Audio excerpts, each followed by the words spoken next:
అలకనందకైతే మంగళ స్నానం ఏర్పాట్లయితే పూర్తి చేస్తూ ఉంటారు. ఇక అందరూ గూడా సరదాగా అందులో పార్టిసిపేట్ చేస్తూ ఉంటే, మరొక పక్క అక్కడున్న సూర్య కూడా వాళ్ళతో పాటు ఎంజాయ్ చేస్తూ ఉంటాడు. అది అలకనందకైతే తనకు కావాల్సిన జీవితం దక్కబోతున్నందుకు చాలా హ్యాపీగా అయితే తను పాల్గొంటూ ఉంటుంది. అంతా కూడా సంతోషంగా ఉంటూ ఉంటుంది. మురళి అయితే దూరం నుంచి తన సంతోషాన్ని చూసి తను కూడా హ్యాపీగా ఫీల్ అయిపోతూ ఉంటాడు. అక్కడున్న వాళ్ళ చెల్లెళ్ళతో సరదాగా నీళ్లు జల్లుకుంటూ, పసుపు రాసుకుంటూ ఇక మొత్తం కూడా ఆ హల్దీ ఫంక్షన్ అయితే చాలా హ్యాపీగా ఒకరికొకరు రాసుకుంటూ సెలబ్రేట్ చేసుకుంటూ ఉంటారు. అప్పుడే ఇక శంకర్ గారికైతే వాళ్ళ వియ్యంకులైతే ఫోన్ చేస్తూ ఉంటారు. దాంతో ఏంటి ఇతను ఈ టైంలో చేశారనేసి అలా పక్కకెళ్ళి మాట్లాడుతూ ఉంటాడు.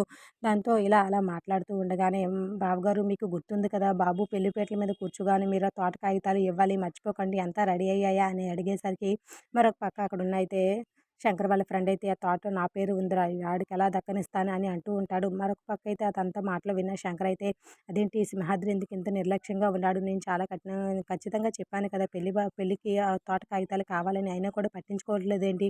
ఫోన్ చేస్తే లిఫ్ట్ చేయట్లేదేంటి? నేనే వెళ్లి మాట్లాడాలి డైరెక్ట్‌గా అనేసి సింహాద్రి ఉన్న ప్లేస్‌కి అయితే శంకర్ బయలుదేరుతూ ఉంటాడు. అప్పుడే సింహాద్రి వాళ్ళ ఫ్రెండ్స్‌తో తోట నా పేరు ఉంది. వాడికి ఖచ్చితంగా తోట ఇవ్వను అని చెప్పిన మాటలైతే అక్కడున్న శంకర్ అయితే వింటూ ఉంటాడు. ఆ మాట వినగానే సింహాద్రి అని గట్టిగా అరుస్తూ ఉంటాడు. శంకర్ అయితే తనకు నిజం తెలిసిపోయినందుకు సింహాద్రి అయితే కాస్త టెన్షన్ పడినా కానీ ఎలాగైనా తన పేరు మీద తోట ఉన్నందుకు ఏమి చేయలేక అలాగే గట్టిగా అవును తోట నా పేరు మీద ఉంది. నీకు ఖచ్చితంగా ఇవ్వను అని చెప్పి గట్టిగా మాట్లాడుతూ ఉంటాడు. మరి శంకర్ నిర్ణయం ఏంటి? అలకనంద పెళ్లి జరుగుతుందా లేదా?